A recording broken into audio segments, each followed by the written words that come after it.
All right, we have a green, so I'll call the March 14th, 2023 Lake Mills Public Works Board meeting to order. Is it Madison, can you take the roll call, please? Mr. Picard, Here. Mr. Temperley, Here. Ms. Curler, Here. Mr. Polachek, Here. Mr. Beekle, Here. Ms. Schmager. Here. Thank you. All right, up next is the correction and approval of the minutes of February 14th. I'll entertain a motion to approve the minutes. Motion to approve. Second. You may want to say your name. Greg, second. Mark, first. Got that, Madison? Yep, thank you. Any corrections? All right, I'll just do this on a voice vote. So all in favor, say aye. Aye. Any Aye. nays? Any nays? All right, the minutes are approved, 5-0. Up next, questions and public comment. Just say your name for Madison and write your name on the sheet up there if there's a sheet. Steve Holman, 410 College Street. Brought to my attention that you guys were talking about the yard waste site. Just a little bit of history. A year or so ago, I briefly talked with Steve. At that time, there was some communication as far as you were going to do some composting, and maybe we're looking at acquiring some acreage at some point. We briefly talked a little bit about the amount of acreage and whatnot, and never really went anywhere. And then recently, I was visiting with Drake and Dan, and we just touched on it a little bit. We own the farm north of the truck stop, so our farm is actually touching city annex land, so it's in the proximity of the north growth area. I guess I just wanted to we talked a little bit about our capability to. We have multiple permitted sand pits, and after the minerals are taken out, we plan to fill those with some sort of hard fill, and respectively turn them back into farm ground. So we're actually taking stumps and other fill material, and we would probably have the capacity, and I'm not quite sure in the yardage there at the old conservation club where you were hauling the brush and whatnot, on the volume that's been hauled in there in tens of thousands of yards, but just guessing, knowing that site, knowing our sites, we probably would have enough capacity for 30, 40, 50 years. And I just didn't know if the north growth area began to develop. It's on a state highway, relatively easy to get to, if that would be of interest before you accidentally put a lot of money into another site. That was my concern. We also would recycle some of the stuff, like the concrete. We would take that and recrush it into base rock. We could take historically, when Al Lou was here, we took all the city leaves and they put them in manure spreaders and spread them over our 300 acres, and that was a quite viable thing. I don't think at that point my dad even charged them for that. So it just gives you some options. I just wanted to, I heard this was going to be on the agenda, and before you got too far in a site that you weren't sure of, or if you just wanted other options, just bringing it out there. Secondly, just as a public comment, last year I was really pleased with the manhole repair on the North Main, over the North Main storm sewer. Obviously, let's face it, as engineering goes, the state didn't have it figured out. Putting covers, the pipe is so close to the road height that the pipe is basically like a frost wall, staying still. The road is fluctuating with the frost, can't help that. And those covers are breaking. I just think something else should be attempted there to cushion as a buffer on that pipe. Obviously what's been happening isn't working, but that's it sure is nice to have that one by the old post office there, that cover fixed, and the other ones subsequently are becoming, worse and worse.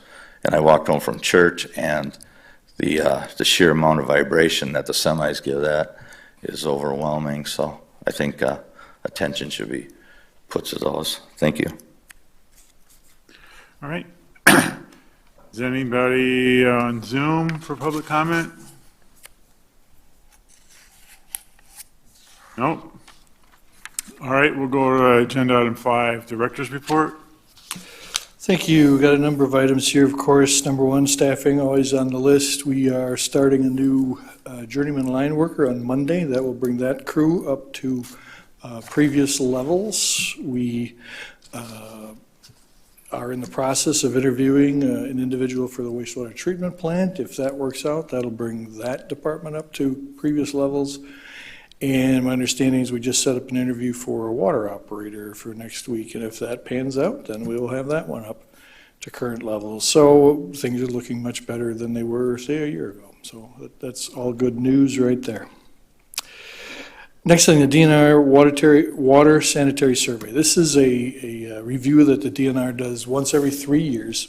They come on site and they do a very thorough review of our system, our processes, et cetera, et cetera. The actual survey was a couple weeks ago, so we don't have the official results back yet, but a couple of the topics that came up that we are going to have to address is a faster replacement or testing of some of our older water meters. We still have some water meters that are out there that we haven't been able to access for 20 years, and so they are going to push us harder to get that done. They're fully aware of our AMI project, and that our project was, or our process was, to replace or check those as we put in AMI meters. I think, as we've talked about over the last several years now, we're having trouble getting AMI water meters. There's at least a year lead time on those, and so I think we're going to have to regroup on that a little bit and go ahead and visit some of these places with the older meters to ensure they're accurate and that sort of thing. So that's one of the issues. And then the other one that came up was residential cross-connection inspections. Now, the DNR allows this to be done kind of via information, giving out information to homeowners. In other words, anytime we have a contact with a homeowner, we give them information on how to look for cross connections, that sort of thing. And that also was to be done in conjunction with our AMI meter replacement, but because that slowed down, so did our cross connection inspections, or at least getting out the information. So we're going to regroup on that one also, and just make people more aware of how to look for cross connections in the residential areas. Those are not nearly as concerning, if you will, as cross-connection inspections in the business community or the larger community, larger facilities. But it is something that the DNR will be pushing us to do. And generally speaking, it was a very good sanitary survey. We have had some tough ones in the past for some of you that have been around. Sometimes we had some 9-pagers that we had to work through. But we are getting things buttoned up and doing quite well. So overall, that went very well. Next one. Okay, now we get to the big ones. Wastewater treatment update. As you recall, we've given you some just kind of really brief information on what the DNR may be doing in regard to discharging effluent to the Crawfish River. And we're still gathering information, but what we've been able to find out is that the DNR is being very cautious about what is now going to the Crawfish River. And just, I'm going to give this to you in kind of a news brief or a USA Today version, but we're still gathering information. The Crawfish River basically runs from about Fall River, Columbus area to Jefferson, where it empties into the Rock River. So the DNR has divided that into 4 sections, and in those 4 sections, there are 2 that are considered excellent as far as water quality, and there are 2 that are considered poor. And where we discharge happens to be one of the poor ones, or where we would like to discharge happens to be one of the poor ones. And so while the DNR has not necessarily said specifically what they're going to do or when they are going to do it, we want to make sure that before we get too far down the process of putting in a treatment plant, we've got the best information we can get. So this is probably, they are aware of our time frame and our needs and all that sort of thing. And so we are doing our best to stay in touch with them and communicate with them and find out just how this is going to play out. I will add that, of course, the Rock Creek that we discharge to now flows to the Crawfish. So we are also concerned, and the DNR is also aware that we have to be very vigilant as to what we discharge there, and that may become even less of a viable option because it is so much smaller. So what I'm saying in a nutshell, we're still a little bit on hold, so we're not ready to proceed yet, and we just want to make sure that you all and the member of the council and the members of the council have the latest and most accurate information before we proceed. With the understanding, we may never have the latest and the most precise information. So we're going to just kind of move cautiously right now. I will tell you also in connection with this one, I think I can officially do this. We got notification today that it looks like the EPA is going to put a limit of 4 parts per trillion on the level of PFAS that can be in drinking water or effluent. If you recall, at least a couple of years ago or more, we volunteered to have our water tested for PFAS, and we were at the undetectable level. So we were below 0.05. That's the lowest they can detect, and we had no detections below that. So our hope is that we will not be too drastically impacted by this. What I read today is that about 40% of the water systems in the United States will have to do something, filter or whatever. The ironic thing is right now there is no filter for this, but we're holding out right now that we are below the threshold and we are in good shape in regard to PFAS. Question. Yes. We had our drinking water tested. I assume we didn't have our effluent tested. Is that correct? That's correct, Mark. Yep. And And at of the course- time, that's all the DNR was looking for is water. Right. Not Of course, wastewater. the drinking water coming into the wastewater treatment plant, we know is not detectable. So the only other concern would be if there was some industry or something. That's correct. Right. That's correct. Okay, thank you. I'm sorry, go ahead, I apologize. Were you going to say something more? I didn't mean to interrupt you. I'm going to bet that it won't be long and there will be required testing of effluent too. So but again, like you say, it's a cause and effect, and my hope is that we don't have the cause. So. Mr. Hermanson, may I ask a question about the crawfish water quality that you mentioned? And maybe this is in the area where you're still gathering more information, but when DNR indicates the area where we're, proposing to discharge is in an area of poor water quality, is that for any particular parameters? Is that for phosphorus or other regulated contaminants, that we're going to be needing to meet limits for? I apologize. I don't know what their criteria are for making that rating. I can dig into that a little bit more. I'll see what I can find out. Well, that's okay.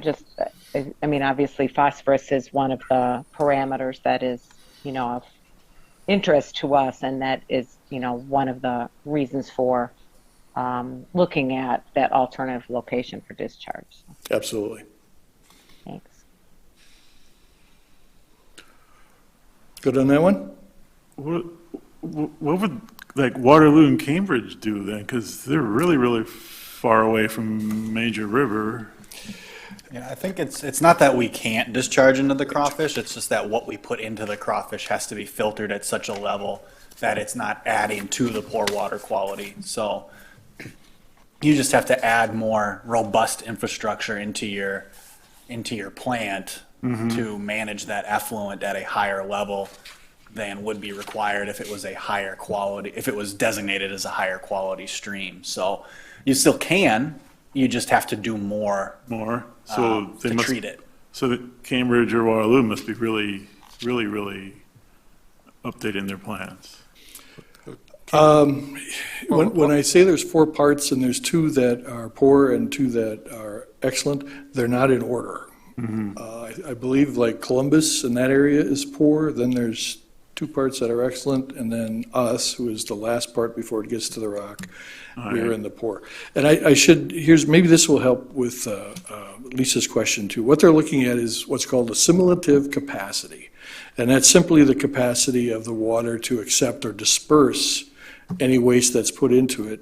And what we have right now is that the crawfish typically is being looked at as a body of water that has about a 33% assimilative capacity.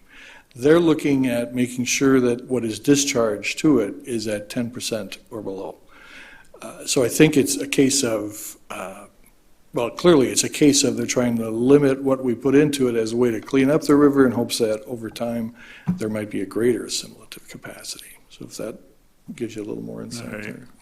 And I will tell you, I did have to practice those 2 words together because they're not easy to say. So Waterloo is on the Manisha River, and Cambridge is on the Kashkanan Creek, and both of those rivers or creeks are larger flow rates, I think, than our Little Rock Creek.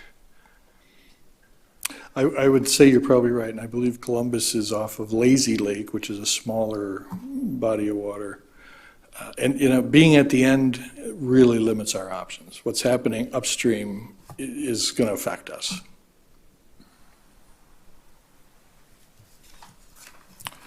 Good on that one? Yeah, All right, thank you. Last one then is the ATV situation. I think I mentioned some time ago, we had a change in personnel at the DOT in regard to who was reviewing our application and so forth. And as soon as that individual came on board, they asked for all our paperwork again. So we're suspecting maybe the paperwork didn't make it someplace, but that's all I'm doing is suspecting that.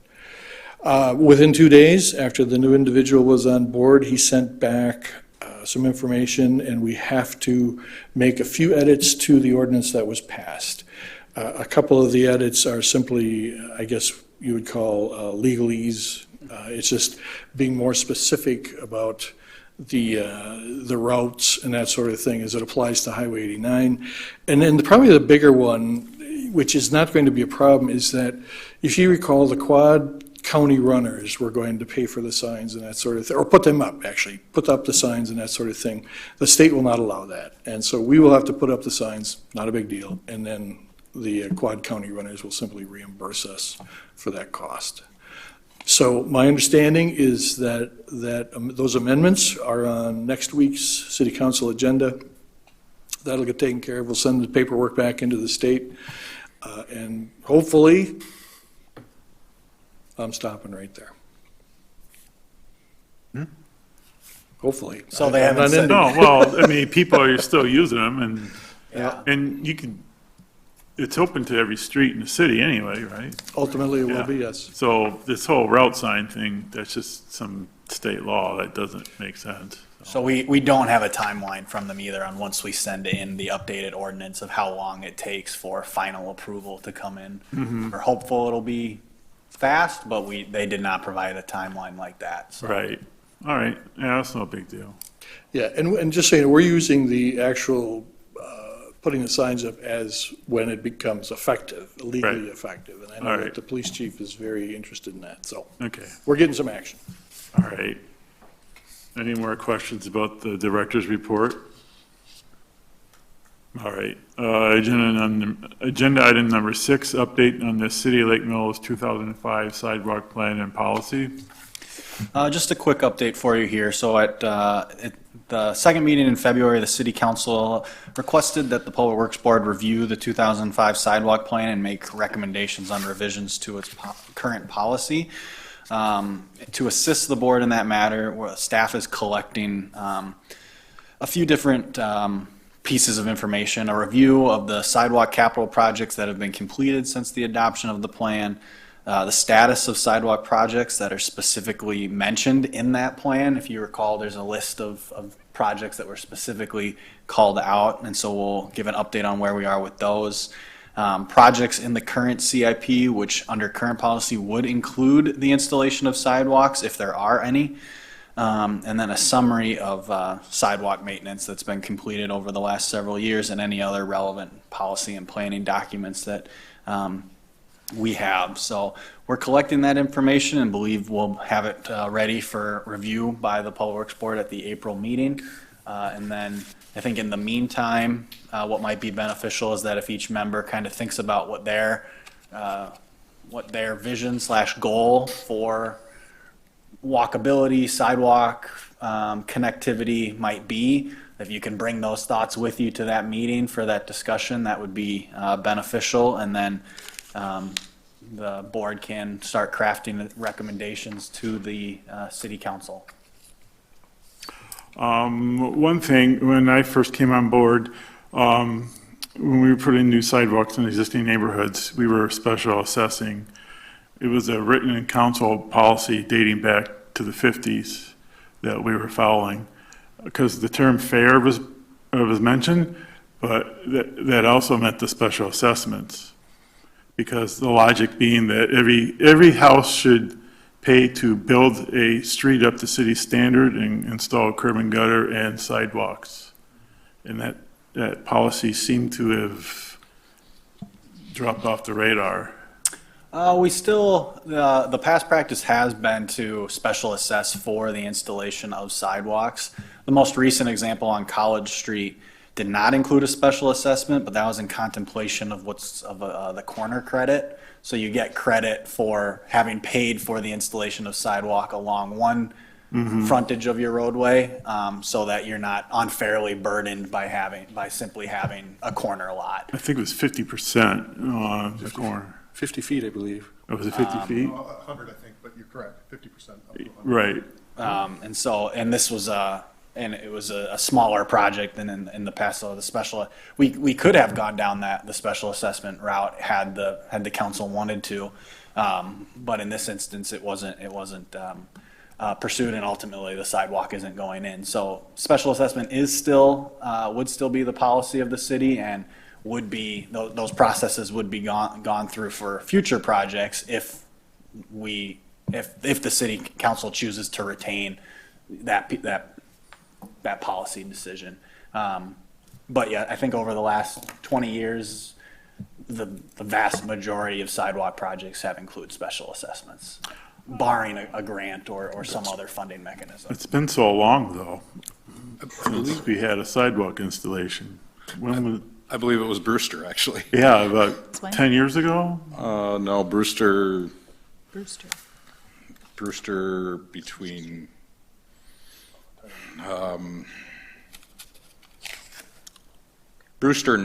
south Yeah. of County Trunk Highway V. Right. So I live on believe that Brewster. was- I live on Brewster. I got those sidewalks, and we did the whole East Lakeland Heights subdivision in phases. Brewster Drive was the last phase. Like Dwayne said, south of County Highway V up until the new subdivision, which already had sidewalks. Is it, 2015, 2016? Well, it was not 10 years, but it was probably more than 5. So 6, 7 years ago, maybe. I'll have it in a couple minutes for you. Was there a, And there was an assessment, I can tell you that for sure. well, we usually have public hearings so people can challenge that. I don't. They're required under statute Required. to host a special assessment public hearing. At the council level, or, so we used to do it at the Public Works Board. I believe they can occur at either.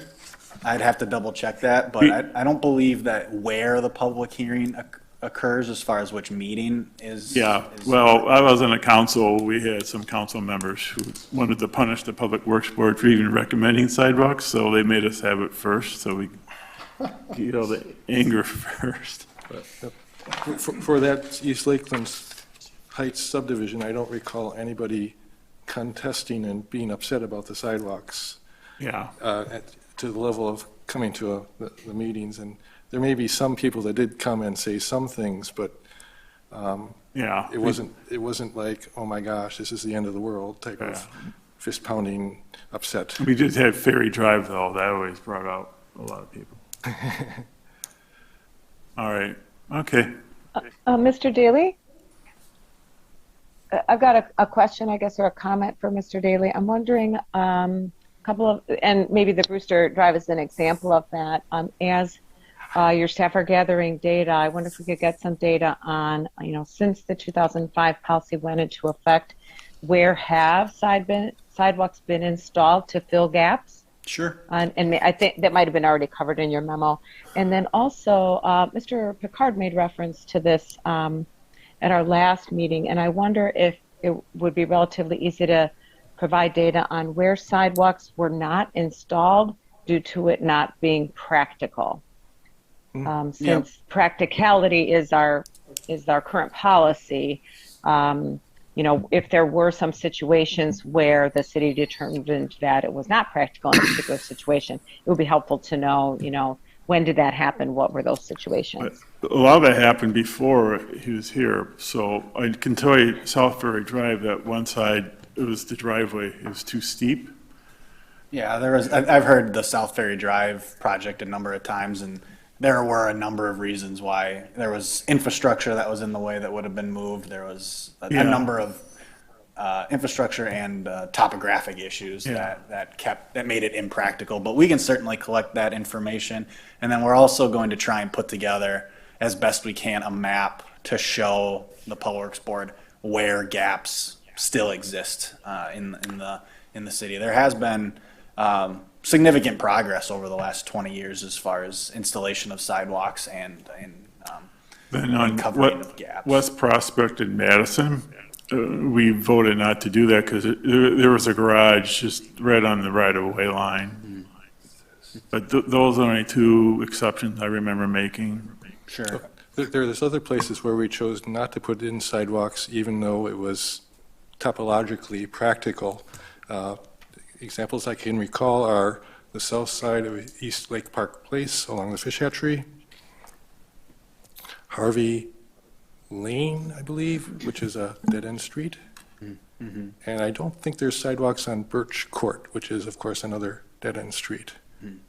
So there are also some places where, it was kind of skipped over for, is this really, you could say it's not practical or whatever, but there were some considerations related to, let's say, traffic levels. Well, that's what I'd be curious, are we going to be identifying criteria by which we would or would not fill the gaps? You can. I think that's what I'm feeling we were missing as we were talking about different, we can have the map, but there's criteria that we've already discussed that would be nice to have, I think, documented regarding if there's a obstruction like on South Ferry or certain situations or scenarios by which we would not do a gap, or criteria by which we are going to do the gap, I think would be helpful. Yeah, practical rather than is just saying typically, yes or no. my assumption, and I wasn't here the last 20 years, but my assumption is that practical has been determined from an engineering perspective as well as a cost perspective. Okay. So if there was something that special about the location that would have exorbitantly increased the cost, because even if there's a topographic issue, they can typically be overcome if you provide the resources to overcome it. So it's a combination of it's difficult to install a sidewalk here, and to do it would cost an exorbitant, a less than desirable amount. So I think the criteria as to when and why not to install a sidewalk is going to be a policy decision of a recommendation coming from this board, and then ultimately approval from the city council. If there's other reasons, I can tell you, there's some communities where a sidewalk, like a dead-end street or a cul-de-sac, you would install sidewalks only on the stem of the cul-de-sac and not go around the bulb, or some might not install sidewalks on a cul-de-sac at all because there's not an expectation of traffic. Or there's some that will install a sidewalk on the stem and the bulb. So you can find an example of where and when to install sidewalks across the spectrum. It's just a matter of what's the goal of the community, what are you trying to accomplish, and what's your vision for that connectivity. And staff can provide information on benefits of sidewalks, safety, health, and things of that nature, but we can't necessarily tell the board or the council what those goals and what that vision should be. Well, funny you should mention criteria, because there's a state plan 2020, and my name's in on it, and there's a section where the DOT has standards, whether or not it would provide funding for state highway for sidewalks along state highways. And there's criteria of, is there going to be growth in the future? Is there a worn footpath through the grass? And even recommendations on whether it should be one-sided or two-sided sidewalks. So if you go to that document, there's a section in there on What is that document? Do you know the name of it for reference? Google Wisconsin Pedestrian Plan 2020. Thanks. Thank you, Mr. Temperley, and I would, Mary, I appreciated your comments because that was exactly what I was thinking of in terms of wanting to know how the city's policy has been applied in the past, and where maybe exceptions were granted. What were those criteria, that maybe were considered, because it may be, and we have more data to gather and consider, but it may be that we would want to make some recommendations to add some more specificity to the current policy, for example, like maybe identify some of those criteria. So I think maybe some of the data about how it's worked in the past might help us come up with those ideas. Right. So, like, for example, a goal might be improved accessibility in the community, right? Currently, we will replace a sidewalk with, if it's a 4-foot, we'll replace it with a 4-foot. You could have a policy of installing a 5-foot sidewalk instead to comply with ADA. If your goal is safety, there's ways to accomplish that as well. If your goal is less impervious surface, then that would be a different outcome as well. So it all is, what are you trying to accomplish with this sidewalk plan? And then we as staff can help you craft it in such a way to achieve that goal. But we need policy direction on what the goal actually is. What are we trying to accomplish with the installation or lack of installation of sidewalk? And that informs what the policy document ultimately would tell us what to do.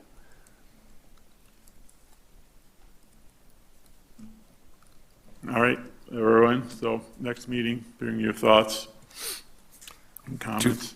2017 was that last assessment. Really? I must not have been on the Public Works Board then. I really remember that. I remember Griffith Street in my neighborhood, but that was topography. The one side of Griffith Street was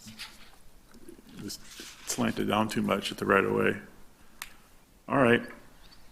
Agenda item number 7, discussion and recommendation on 2023 street and sidewalk maintenance programs. We have a prepared motion, 23-1, correct? My PDF. 23-3-1. Yeah, I'll entertain a motion to approve. So we can kickstart discussion.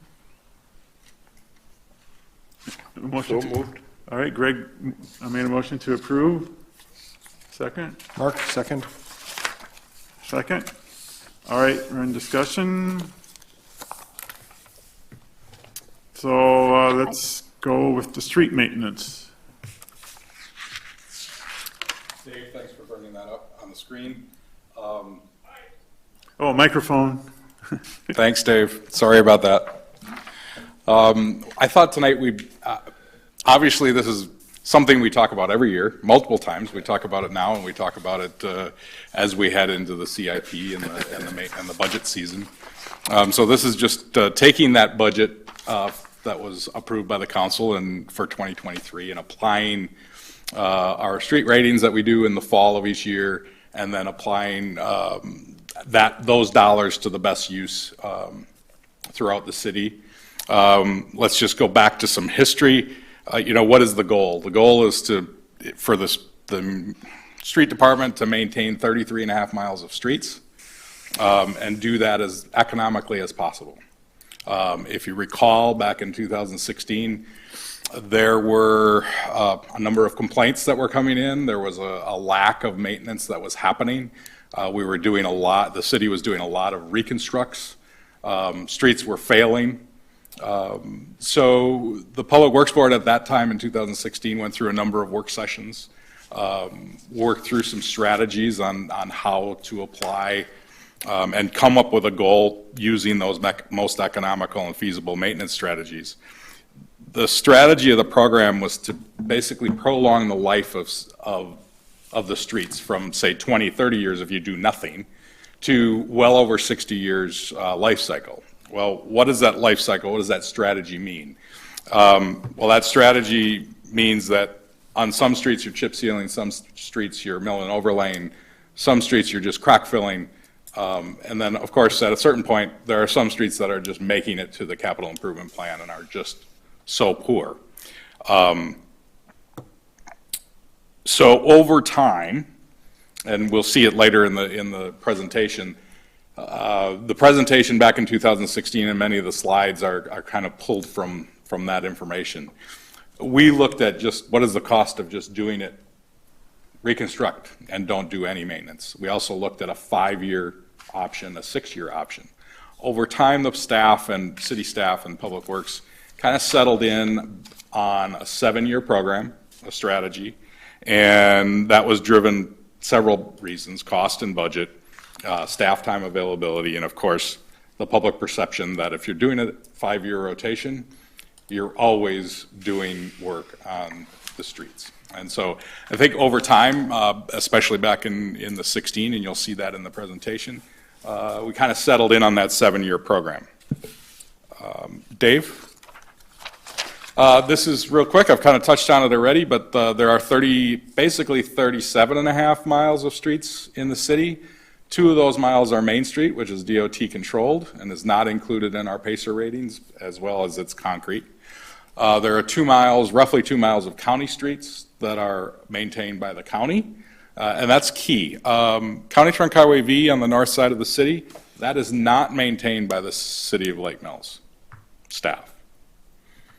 There are portions of County V and B as they pass through the city that are, but mainly County Trunk Highway V as in Victor is county controlled. Thank you, Dave. So at the bottom of that last page, it was 33 and a half miles is generally what we're doing with this maintenance program. So if I can ask, what parts of V as in Victor are city maintained, if any? Actually, probably 0. Okay. I said it. Applies to B. Yes. Yeah, B is a different case. I said it, and then I realized there probably isn't one. Okay. So thank you. Next slide, it really talks about what is the PACER. PACER rating is a pavement evaluation. It's a pavement surface evaluation rating. We do that for the state every year. We enter this data and this rating on every block and every street in the city. It's compiled at the state. We then run some of our data based on those ratings every year. The PACER, this slide, while it's hard to read on the screen, basically talks about the ratings from 1 to 10 and what they mean. Generally, on the left side, you're saying 10 is excellent and 1 is failed. And really, a 6 is still in pretty good shape. And you'll see later that many of our streets are 6 or higher. It also talks about distresses, why a rating is rated of 1 through 10 in the middle, and then some of the options for maintenance on the right-hand side. In 2016, we had this chart, and really was the driver of why we were getting the complaints. Most of the streets were rated under a 5, which was under that good level. Currently, we're running at about 6.8, and I'll talk about that. Relative, the numbers, 6.8 relates to those numbers, but I'll talk about it in a second, that I really, truly think that the 2023 overall rating is more like 7.8, and I'll explain that in a second. Next slide, Dave. So this was a 2006, actually this is about a year-old chart. We did this last year. I didn't change it. The percentages in 2023 are probably not that much different than 2022. So these are a year old. On the left-hand side is the street surface area in 2016, and the percentages of streets that were rated in those values, 1 through 10. In 2022, you can see that substantial, in fact, probably 75% to 80% are 6 or better, compared to in 2016, just over half being 6 or better, meaning good or better, good to excellent. Can I ask a question? I think there's been significant improvement in this PASER rating pie chart between 16 and 22. I mean, it looks like remarkable improvement. I'm curious to know if you have a goal relating to the objective around how big the, I guess it would be the pie that consists of PASER rating 5 and below, which would be the not acceptable, because you said 6 or higher was considered in good shape. If you have a goal that what this pie chart is intended to look like as your ideal, and how 2023 then compares to the goal or ideal. Ideal. So a lot of parts to that question. Yeah. So 23, so we do our ratings every fall. Keep in mind that if we do the work that we're doing, we're going to maintain and stay in this realm of percentages. Exact percentages are going to change with each year, and as we go through the presentation, you'll see that there are reasons for that. It's difficult to say exactly how much it will improve, because remember, whatever streets we're not working on are continuing to deteriorate. And so next fall, when we go back, depending on how many freeze-thaw cycles, whether or not streets have adequate storm sewer to take the water off, whether the cracks have been filled, is the street taking more of a beating each year? So some years are much more detrimental than others. Freeze-thaw cycles, I don't like, meaning if it's 40 degrees in the day and it's 20 degrees at night, that does a lot of damage to our streets. So either let it be cold or warm up and be ready for the summer, which is what I would vote for. So I'm not trying to escape that question. I'm saying it's difficult to, I would say it's going to be in the same realm. Now let's talk a little bit about what is the optimum. Well, let's talk about how many streets could be a 10. So let's bear in mind, a 10 is only a reconstructed street for 1 year. So that means if we're on a 60-year life cycle, maybe 2% of our streets are going to be a 10 at any one time, probably never more than that, unless obviously we're really reconstructing a lot of streets. 8s and 9s, looking at maybe a 20% to a 30% range. That's meaning that all the 10s are coming down to a 9, and then the second point on 9s are any street that you mill and overlay or any street that you pulverize can only go back to a 9. So even though we're doing maintenance, we're not bringing them all back to 10s because it's not a brand new street. The 8s, I've got a range of about 25 to 30%. That is saying the same thing. The 9s and 10s are dropping into the 8s. And the key thing with 8s are any street that we chip seal, we can't rate higher than an 8. So all these streets that we're chip sealing each year go to an 8, but can't get any higher. And then immediately through their 7-year cycle, they're dropping from 8s to 7s to 6s, and hopefully not dropping below a 4 so that we can chip seal it again. And so what is part of the strategy? The strategy is to, every 7 years, evaluate.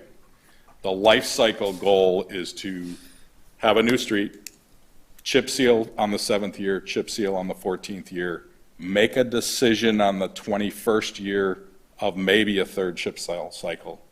If not, we're looking at a mill and overlay cycle at that point. Then you're heading into that next cycle of 30 years, and you're doing chip seal every 7 years until you're making again that decision of chip seal versus mill and overlay at some point. And unfortunately, at some point, the street base is just going to deteriorate, and we are going to drop into a 3 or a 2 or a 1.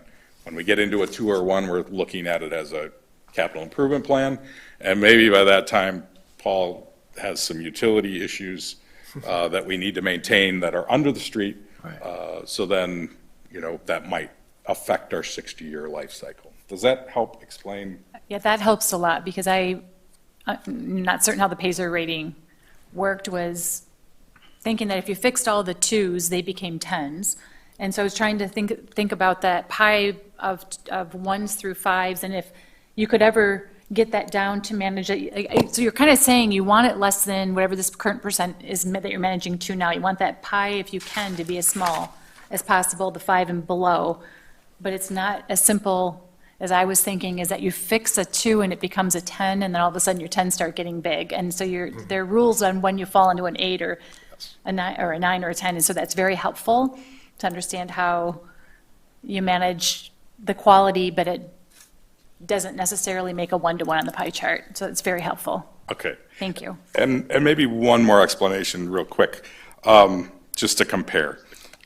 Ratings 6 through 10 are good to excellent. 70% of the ratings are 6 through 10 in that pie chart. In 2022, 85% of those streets are 6 or higher. That, to me, suggests that the city's doing a great job. But also keep in mind that if you stop doing maintenance, we're going to be back at the 2015 level. And if you try for 100% for 6 or above, that's a lot of money. Yeah. Yeah. Yeah. A perfect segue, my next comment. Actually, The higher the Dwayne, rate. Sorry, I was just Lisa. going to add on, I guess kind of just to affirm what you said, Dwayne, that, I think 85% to me really says this is a highly successful program in the last 7 to 8 years. Right. And the chart that you showed from 2010 to 2016, I think it would be good for the board to be able to see, a chart of 8 to 10 years every year moving forward to continue to see how is that average going, and, is it continuing to be successful? Does it need to be tweaked? But, just congrats. I think this has been a very, very successful program from the data that you've showed. Oh, well, thanks. I think staff will like to hear that. Thank you from them. I wanted to add in one thing too, Dwayne, quick, if I can. Yes. Your ratings are, I would say above average, especially comparable to townships by a long shot, which is kudos to the plan. And just to shed a little light on the program by the state of Wisconsin, they really want you to concentrate on maintaining your good roads because it's a lot more inexpensive to do that and get longevity out of them versus spending a ton of money, which it costs to do reconstructs and work on your junky roads. So the whole goal of that program is really to maintain those good roads and keep them in that shape for a very, very long time. And over that longevity, you're going to see better financial success with it as well. Yeah, when I first came here in '98, we had like 3 rebuilds a year, which, well, you do a rebuild, it's a lot of inconvenience for people living that street. And money. Money. So thank you, Tom. And I agree, you're segueing, both of you are segueing very well, or all 3 of you are segueing into the next comment, which is the higher the rating means the more economical repair cost. Yeah. So while we do get complaints from the residents about chip seal, I just want everybody to remember what that means. Chip seal is a $2 a square yard cost on average. A mill and overlay, when we're doing that we're jumping to $20 a square yard. When we have to get to that pulverization, we're talking 40 plus.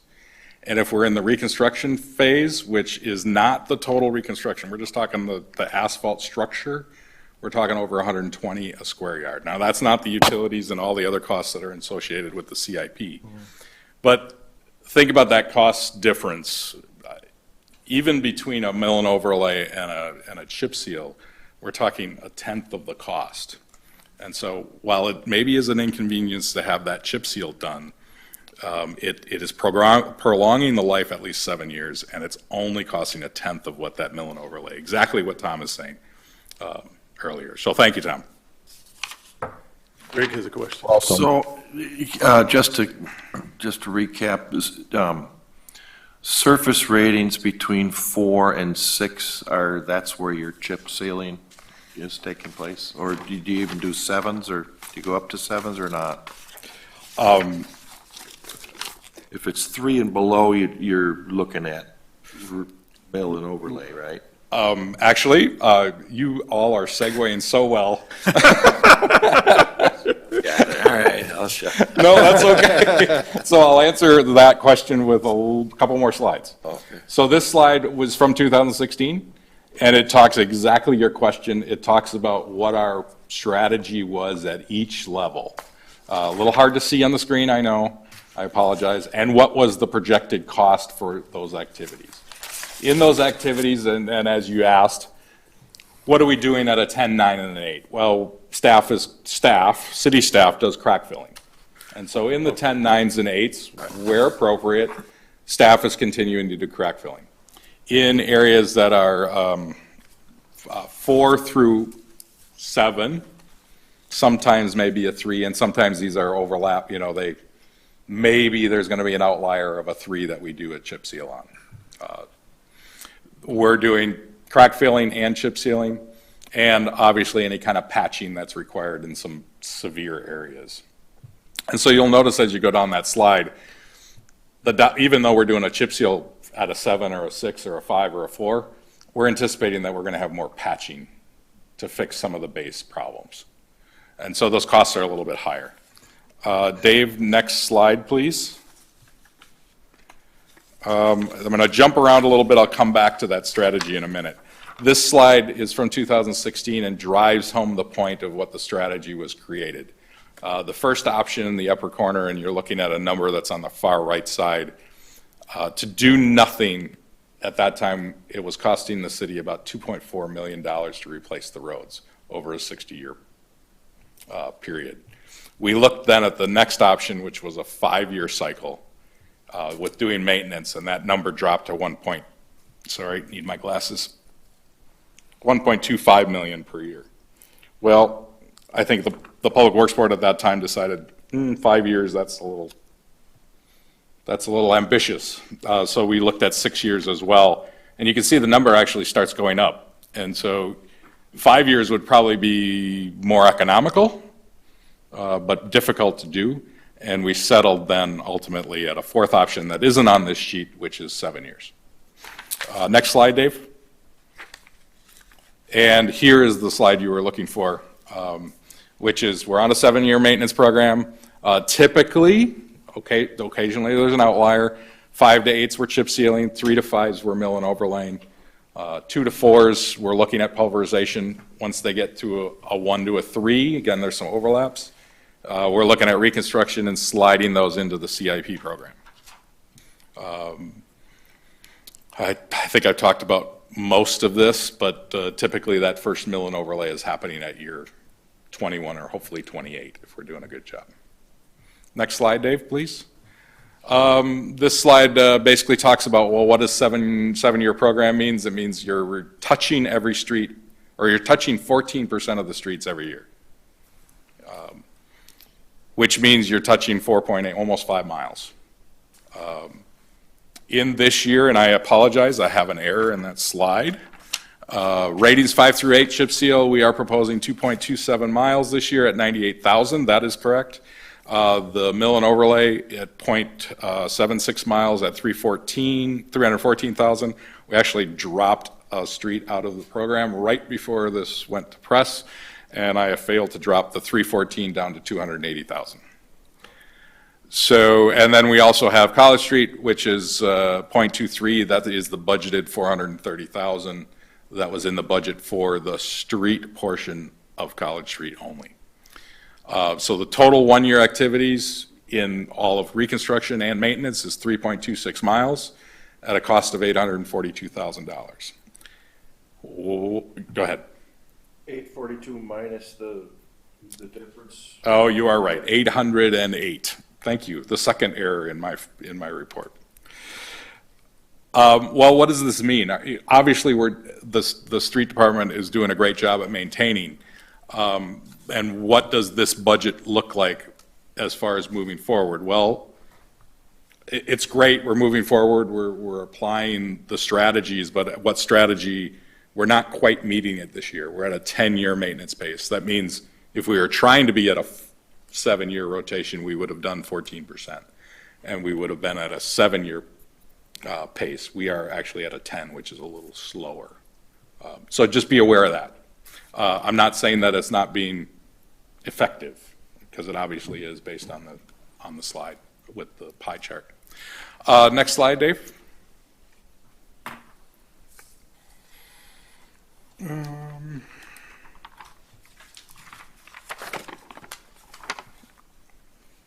All right, slide 10. So let's start with the right side. We have a reserve account from last year. Remember, we kind of combined some of the bill funding applications that we did and some of the maintenance we did last year, and we held off on some of the maintenance in '22. That reserve amount was $102,000. Combined with the '23 budget is $300,000. So I have available funds of $402,000.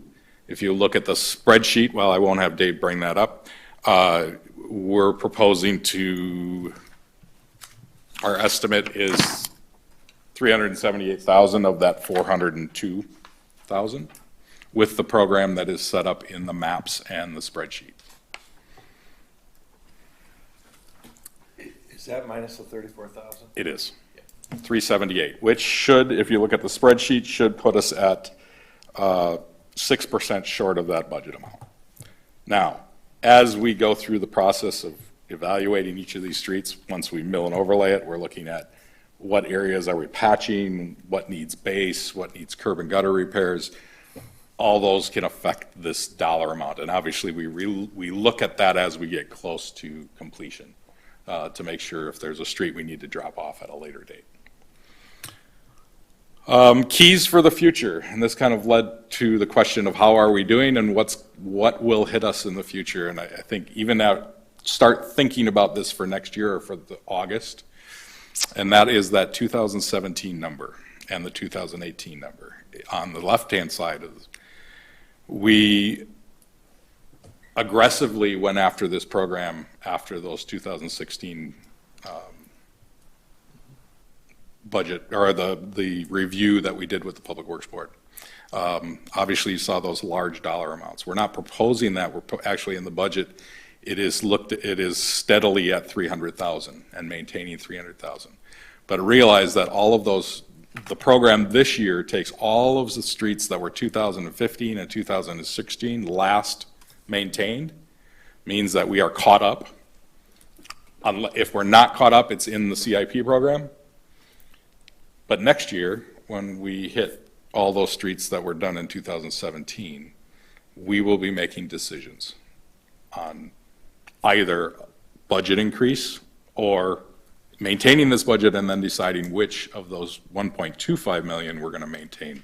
So theoretically, we could probably, at 300,000, we're only touching 1/4 of the streets we did in 2017. So a prelude to next year's budget cycle. What are the PACER ratings for 17 and 18? Those, are they, if you were to look at them, is there anything unique about them that may suggest that they have deteriorated either less or more than you would expect in the 7-year period? Out of curiosity. Because, I don't know if wear and tear, the thaw, I don't know how things impact road. I think the quality? answer is in the pie chart, and the answer is many more streets are at a higher level, and so many more streets will be chip sealed at a much more economical cost. And so while we could do a deep dive into that information, I think the easier answer is many of those streets in 2017 will still be a chip seal Okay. this coming cycle, if that helps. Have I done that analysis yet? No. Yeah, it was more of a curiosity question, because if the pie chart of just 17 and 18 didn't have them all in one Paiser rating, it may suggest that you do or do not need some larger investment in the future. So it was more curiosity.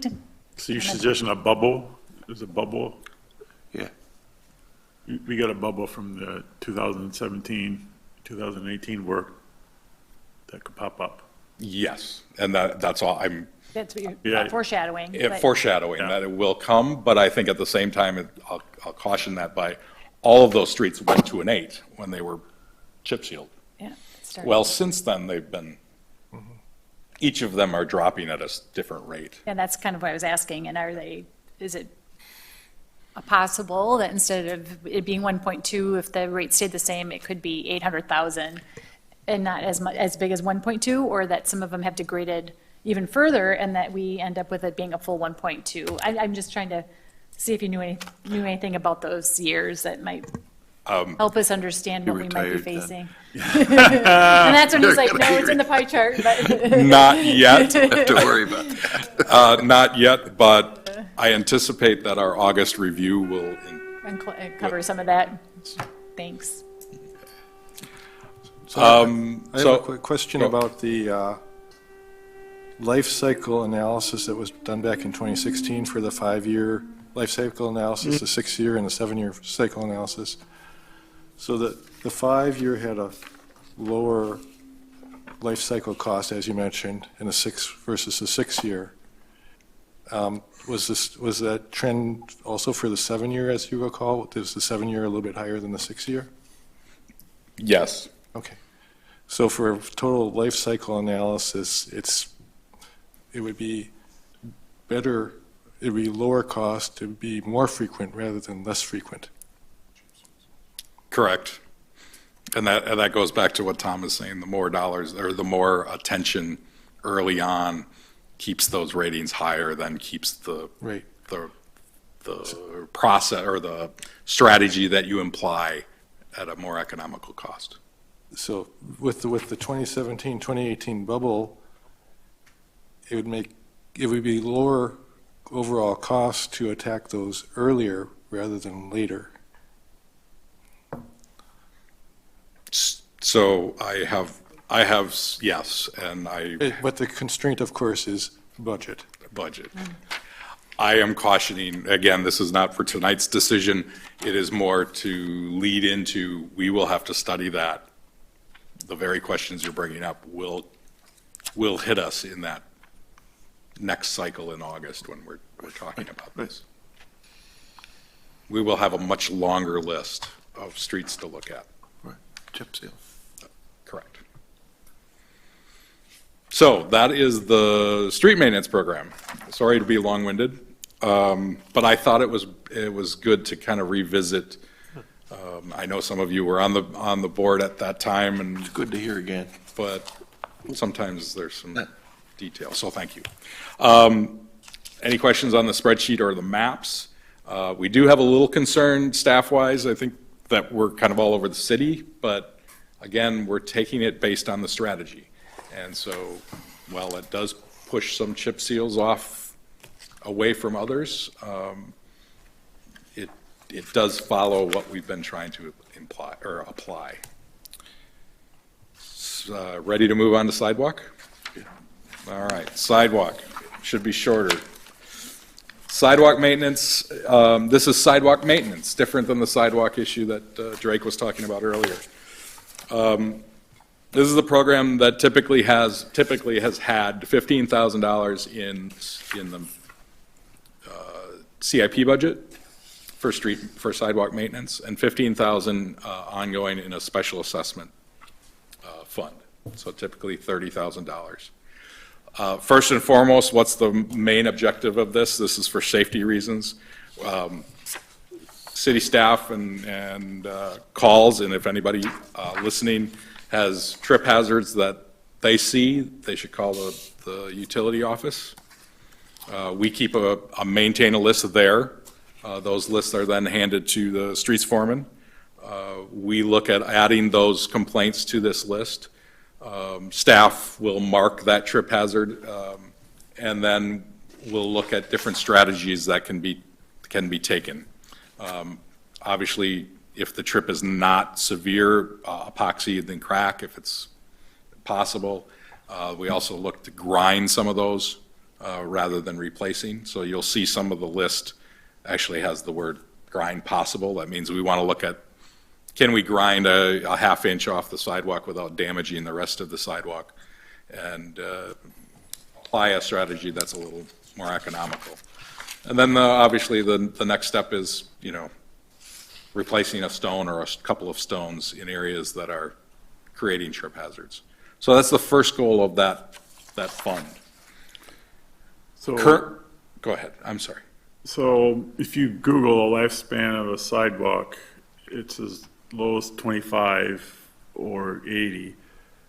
Pinnacle Drive is barely 25 years old, so I drove out there. I only saw one trip hazard, which you grind it down. Other than that, I mean, it doesn't look new, but I didn't see anything like I would see in an older 100-year-old neighborhood.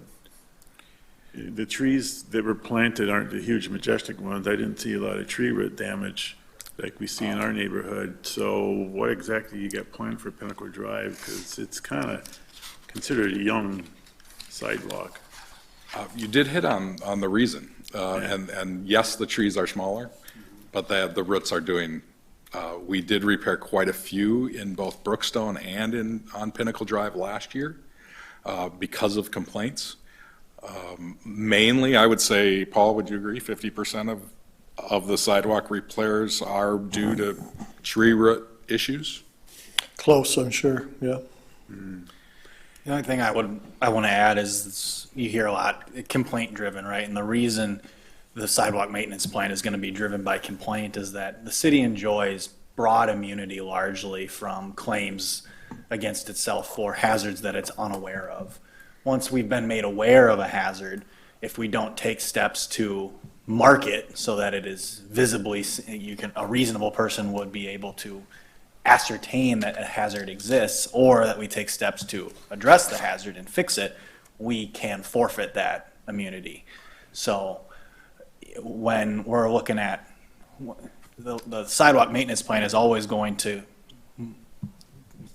be more driven by the complaints that are coming in to make sure we address the hazards that we are aware of. And so that's where the majority of it is going to go. So even if a sidewalk might be on the younger side of things, if we've received a report that a hazard exists, we have to take steps to address that in order to maintain the immunity that we enjoy and reduce liability of the city.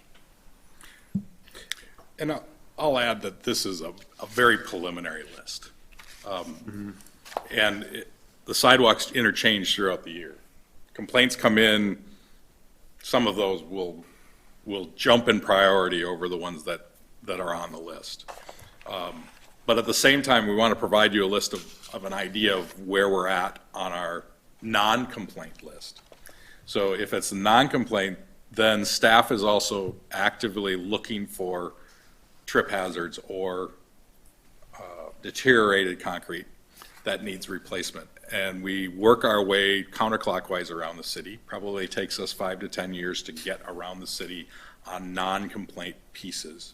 The list that Mark has helped provide for us is really to kind of give you a vision of where we're at. We're kind of in that Pinnacle, Connor Court, Grove, Water Street area and working our way counterclockwise around the city. Again, priority-wise, if a complaint comes in, and there was one that just came in after we presented this list for the packet, those complaints are probably going to jump to the top of the list. Fair statement. There seems to be a different tolerance level within each neighborhood when it comes to complaining. When I bought my house, they already had sidewalk damage. A tree root had pushed it up 4 inches. That the kids would come down the hill and use it as a jump. No one really complained about it. It took I mean, I think I was in my house for maybe 13 years before, I think I mentioned it about a works board meeting, hey, I've got a bicycle jump sidewalk before it was fixed. I mean, something like that, which just went, nobody complained about it for 15 years. So it just seems like maybe so many people complain too easily, or other people, other neighborhoods, no one complains at all. And that's severe damage go, unreported for decades. It's subjective. Yeah, it is subjective. We get a number of complaints this time of the year when people are shoveling snow or using their snow blowers, that they get hung up. Yeah, I can see that, yeah. The flip side of that, we'll also get a complaint this time of year, and we'll go evaluate it in 2 months, and the frost has come out of the ground, and the trip goes away because of the underlying soils, they're affected by the frost. Now, Oh, okay. we have fixed some of those and fixed the base in some of those cases, but we've had this situation where the sidewalk settles right back where it originally was. All right. I guess other things on this, the list currently shows that the list is probably only half the budget. That's just trying to drive home that as the year goes on, we want to make sure that there's still some available for those complaints. Well, I do check out this list every year, so I encourage the other board members to do so as well. It's very detailed, so. All right, any other questions? Sidewalk repair list?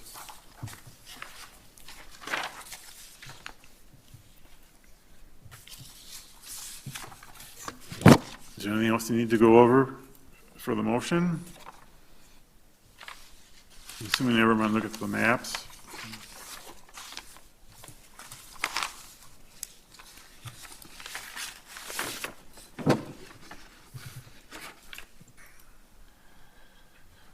I hear silence. Need more presentation on the other links, or we're good? I call the question. Yeah, go ahead, Lisa. No, I'm saying I'll call the question. In other words, I think we should vote. All right. So I guess we have a motion, so let's do a roll call vote. Mr. Temperley, Aye. Ms. Curler, Aye. Mr. Polachek, Aye. Mr. Beagle, Aye. Ms. Schmager, Aye. Mr. Picard. Aye. Motion passes 6-0. All right, we have agenda item number 8, discussion, recommendation, and yard waste level of services offers. So we don't have a motion, but staff will just give a presentation as a follow-up to previous discussions at this board. Yeah, no presentation. I'm rolling the dice here. As we have been looking at this, as noted for several years now, and we kind of get bogged down on a regular basis, like it says in the menu or the memo. And thinking about it, looking back on all the information we had, it seemed like the one thing that we weren't really getting a handle on, and that we need to understand how we want to move forward, what kind of site we want, is to really get a handle on what level of service do we want to offer. That seems to be the driver in what's needed for a site, if indeed one is needed, how we're going to handle this. And so, like I say, I'm rolling the dice and taking a step back and saying, would you all want to talk about it from that standpoint and really establish that, so that we as staff can then look at what do we need to accomplish what you want to accomplish. And I quite honestly, I tend to pride myself on using as few words as possible, and I found that I was using a lot of words in this. And so there's a lot of information there, a lot of background. And I think at this point, I just want to ask you to really debate, discuss, and determine, what do we want to do? What level of service do we really want to offer? With the caveat, 2 caveats. One is that we think, staff thinks, there should be some service, some level of service. And we do have some short-term issues with the current yard waste site that probably should be addressed as soon as possible, this year or certainly early next year. So I'm throwing that out, seeing what you think. I think the compost site has been a big hangup. Maybe we should make a recommendation on that. I mean, I think we should, my thought in going into this was we should talk about how much access we should provide to the drop-off site first. And first, let me back up even a little bit more and say the compost site and the drop-off site may or may not be the same place. But let's talk about the drop-off site, whether it's integrated with a compost site or not. What should the rules be? I think that's the policy part that the city, the staff really can't answer. They can provide some technical input, but they don't want to set policy. That's our job. yeah, so compost and yard waste drop-off are two different subjects, so you want to discuss, that's reasonable. So I agree with that, Mr. Picard, and I think that, we could potentially make a recommendation for considering compost in the future, but because of these short-term needs, I'd like to see us maybe just make a recommendation to, maintain the level of service that we have now, which looking through Mr. Hermanson's memo is the twice-a-year pickup, a fee-based yard waste opportunity, and the drop-off. So those are the three things that people are accustomed to now. And if this full board feels like we want to, continue, we want the city to continue with that level of service, then we've got to make some recommendations about addressing the site location and security and access. So do we want to keep the twice annual free pickup? Is everyone in support of that policy? I think that's, Yes. Yeah, Yes. it's a fair, they start midweek, so technically homeowners have 3 weekends to get their brush out. All right, so we'll keep that. So we want to gate the new yard waste facility, is that correct? Because we've had issues of people dropping off roofing materials and whatnot? Is that a correct statement from the board? Everyone supports a gated facility? Yes, some sort of access control, yes. Yes. So, I would support that. so that's two definite yeses there. So if we gate it, do we open it up like every week or once a month? Which means we have to hire somebody down there to open it up, or fob cards was mentioned as well, but then how much do we charge? Well, here's where I would jump in then and say that if that is a priority, then allow us some time to look at what that means, what we can do, what it's going to cost, that sort of thing. That's what we're looking for. Give us your list of priorities, and then we can start researching that. So, got it. We can start looking at that. So, I mean, so the question is. So like if I can jump, if gated is a priority, like you just mentioned, we can then go back and collect information on what options exist for gating it off, what options exist for providing access to it, and the costs associated with that, and report back to you. This is the menu of things that you could choose from as far as gated access. And we can go from there on that piece of it. So the biggest question I have that it doesn't come forth in the surveys is, despite our annual free pickup, why do people wait? Why do people what? Why do people not use that? Why do people wait and haul it to the yard waste, in between those two times? Convenience? Yeah. Yeah, there's a number of thoughts there. One is that what they're doing doesn't jibe with our pickup. Yeah. Different sized lawns, different sized needs, that sort of thing. And I hope this doesn't come off wrong, but if you try to think like everybody, you're not going to think like anybody. Yeah, right, yeah. And we have a saying around the office that if you're being too logical, you're going to miss it. So we don't know the answer to that. We just know that there's a need. We do have storm pickup, though. We If you're clever, Yes, if there's a wind over 40 miles an hour. you could say, well, I'll get my yard work done today, and get it out as part of this storm cleanup, right? Can we strike that? from this meeting? The other thing is, those pickups, curbside pickups are only for brush. They're not for grass, they're not for somebody disposing of their potted plants or something. Or trimming all the, a lot of people, including my wife, trims off all the flowers and stuff, and that's not curbside pickup, that's hauled to the yard waste site.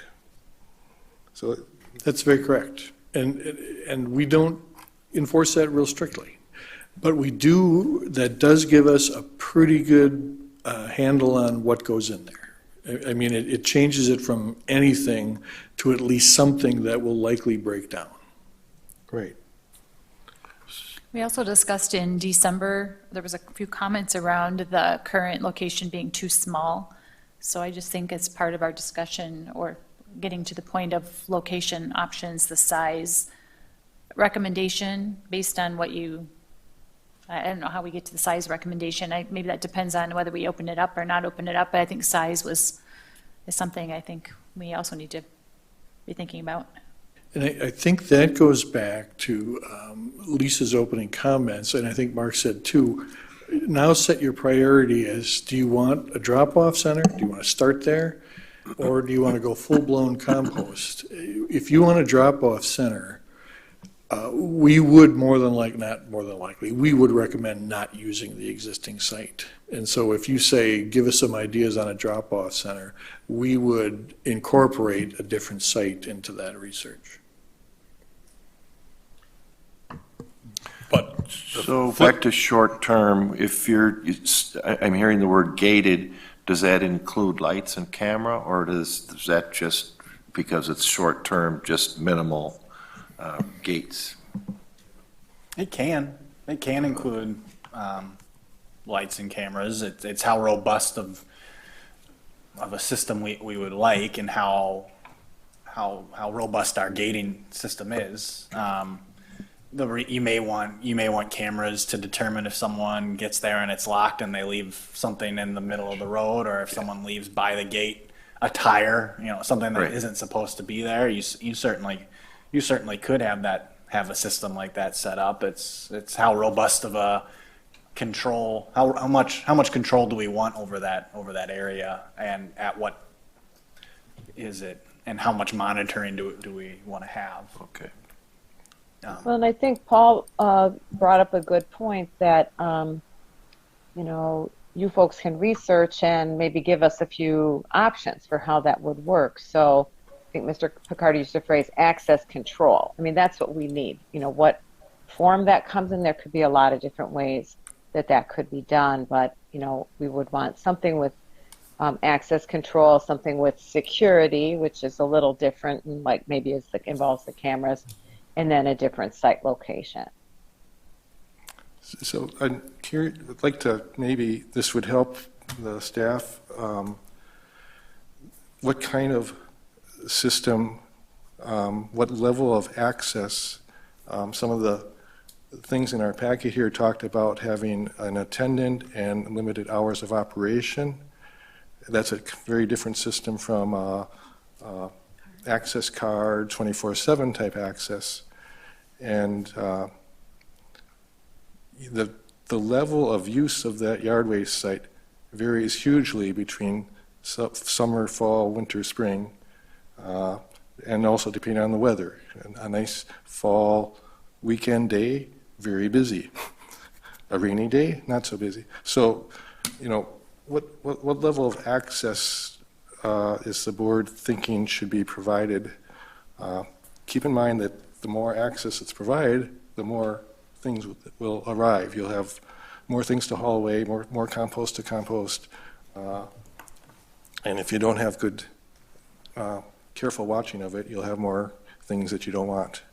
Obviously, if you have limited hours and an attendant, you will have less material and better quality material. So it's a trade-off. But it comes with a cost, and it depends on what the cost proposal is, solution, how we're going to Well, fit that into it as well. well, obviously, we would need to attend it all year round, right? I mean, between November and February, technically, there shouldn't be any yard waste, right? So we could just close it. I certainly in the last 2 months have seen a dumpster load of brush laid out there. Well, Well, would there be contractor access? Because, I mean, trees get cut down at all that's another times of the question. year. So I don't know if that's, maybe, Paul, you can remind us what services available now for contractors, and we can talk about whether we want to Right, continue so- that. They are strictly forbidden from using our yard waste site, even if they're working with a city resident. The only way that that waste could get into our yard waste, or should get into our yard waste site, is if the homeowner hauls it there. Now, we have a sign up that says that. At a site with no access control. Yeah, and you know, one of the reasons I put what different communities are doing in your packet was to give you an idea of what the range is. And I think, I envision that's what we would do also, is just like you're describing, Mark, you know, what's the cheapest, simplest thing? And then what does that grow into, and what is the cost benefit analysis of doing one or the other? we won't know until we actually do it, right? So we could experiment with, you know, like a first Saturday of each month attendant, and then if we see a huge decrease in stuff, maybe it just balances out.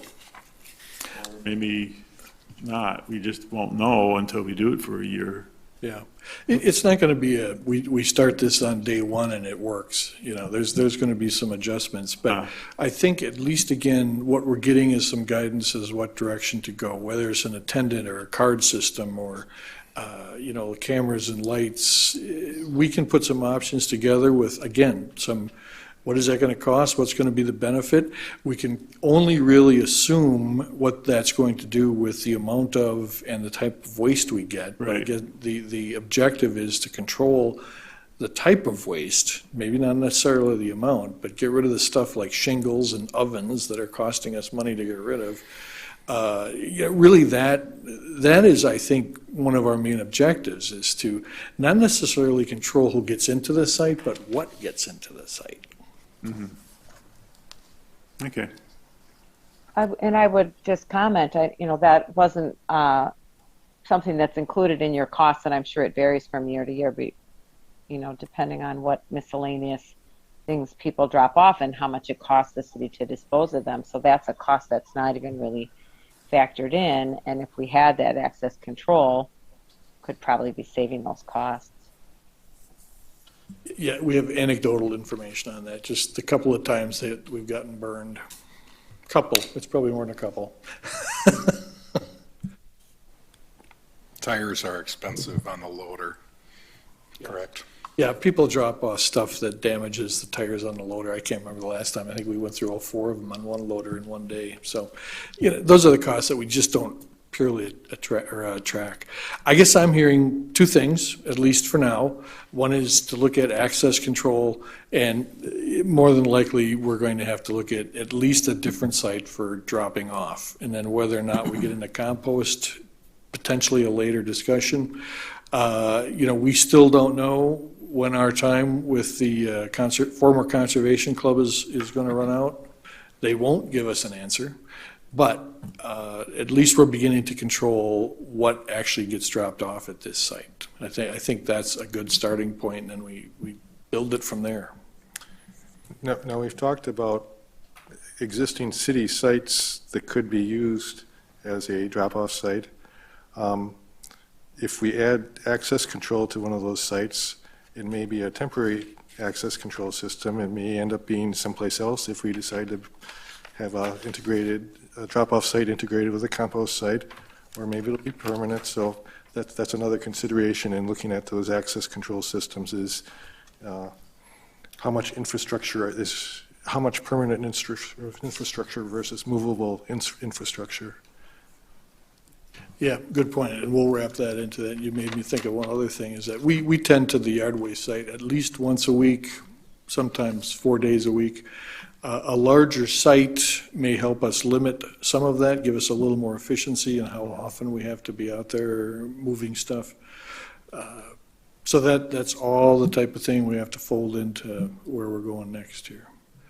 But again, my point is, I guess, to get us off dead center and physically do something different than what we're doing now. It was helpful to see at least some ideas on the capital costs and the operational costs, at a couple of existing city sites. And I agree with Mark, it would be nice to, get a sense for at least one other city site that might be feasible. And then certainly we could consider what would be involved in purchasing, another site for that use and what that cost would be. I don't know if you want to do these in sequence or sort of all together, Paul, but I think it would be good for us when we look at the next round of data that you have to consider what sort of fees, if any, should be charged and who would have access to it. Because as you said, some other municipalities are charging fees or not charging fees or having a contractor option. And maybe fees is a part of how we pay for the improvements that are needed to have the access control. Understood. Got it. So this handout does have some of those municipalities. Grafton charges a fee, Mequon, it looks like Fort Atkinson has compost available, $7 a yard. But it doesn't say which ones, those are just a handful. I don't know if they really came out and asked that question when they did the survey. Yeah, and keep in mind, this data is a little old, not too bad. We'd probably do contact our neighbors and see what they're doing. For example, I know Columbus has changed theirs now too. It's purely card access, only if you're a resident. Yeah. And it's a fee, and I think the fee gives you X number of drop-offs, and you want more than that, you pay another fee. Yeah. So, it runs the gamut. Can I ask a question about the compost? I see that Wanakee, Middleton, and Hills, wherever that is a compost site is operated by Purple Cow. Is that an option? Is that a third party that would kind of be someone? I'm just curious. Would that be? Maybe that's a discussion. I think the hall is That's a great idea. But would it be worthwhile having a discussion with them or other companies as a compost site maintenance? Well, I talked to John's. They could haul it away to a compost site in Janesville. And yes, and there was a very preliminary discussion with Purple Cow, and correct me if I'm wrong, there is a certain amount that they have to have that determines how far they'll go get it and all that sort of thing. Okay. So that's one of the things that prompted us trying to get a better handle on how much stuff we have. But yes, that's a company we know of. There's probably others that's their business. Yeah, because I Googled compost sites that make a profit, and the only ones I find are for Toronto, where they have 1 million people, or county-sized operations. It's like, yeah, I don't think we can make a profit. I think it's going to be too small.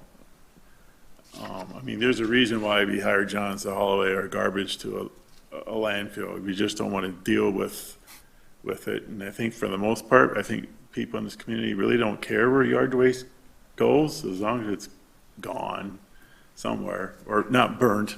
They would care if we burn it, but I think whether or not if it ends up in a Lake Mills compost site, or if John's or Purple Cow, or wherever it is, hauls it to Janesville, I think they won't care. We'll have to look at the costs, Yeah, because generally I would expect local to be less costly just because of the hauling costs, but we'll have to look at the costs. yeah. So am I hearing the consensus is that this time, no to compost? We're just looking at, Well, what are our options? Hiring someone to haul it, or doing it ourselves? We really haven't looked at the costs. So does the city have bandwidth to look at a drop-off options in parallel with composting options? Yeah, I guess composting options can wait, yeah. First priority is the Yeah, the yard waste. yard waste, but they're kind of complement, or they may be complementary. One decision may influence another, so I'm not sure. Possible. I'll leave it, we just leave it to staff what your bandwidth is. Yeah, We still have to do something with what's dropped off, yeah. whether we haul it somewhere or we compost it on site or we talk to a professional composter. So yes, that has to be part of the discussion. But you are doing more than you can imagine by at least identifying some priorities here, because we were flopping around pretty good here. So yes, that has to be part of the discussion. What do we do with that stuff once it's there? Well, and I see that, disposal of the yard waste, the ultimate disposal of the yard waste and the city running or having somebody run for us a compost site don't necessarily have to both be the same thing. But I also feel like the desire of having a compost site is maybe why this has dragged out and we haven't fixed the short-term problems. So at least for me personally, I feel like if we can focus on fixing the yard waste issues now and getting that running better, we can always add on compost down the road, whether it's at a new wastewater treatment plant site or through a contractor or through some further discussion. Thanks, Lisa. That's where I was headed with my question is if this board is not really looking at compost at this time, that significantly changes the drop-off site size. Because you're not dealing with windrows, you're not dealing with moving that material in separate piles versus accepting it at a drop-off site and then planning and looking to do something with it from there. That changes the size and the scope of what so if the board is agreeing with Lisa, that changes our approach. Would you say, Paul? Yeah, I don't know, change, it focuses it, is what it does, that's what we're looking for. We need just a little more direction.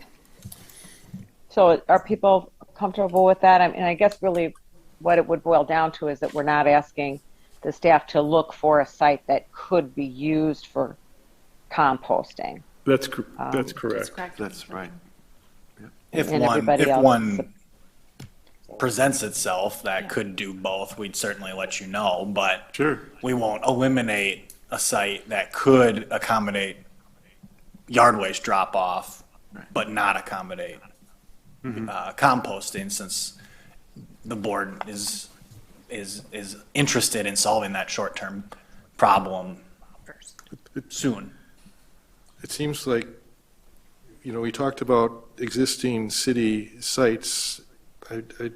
Are we going beyond those existing city sites to solve the yard waste drop-off site, or are we focusing on those existing city sites at this point in time? I think I would like to do both, Mark, see what we've got for city sites, but I think along the line, we should really determine what size is it that is good for a drop-off site. Is it 1 acre, 2 acres, whatever? We know it's bigger than what's on Stony Road. And then identify if those sites exist on city property or if there's something that might be available elsewhere, a smaller parcel that will serve us for, 20 years or whatever. And then do keep in mind, there is money in the budget.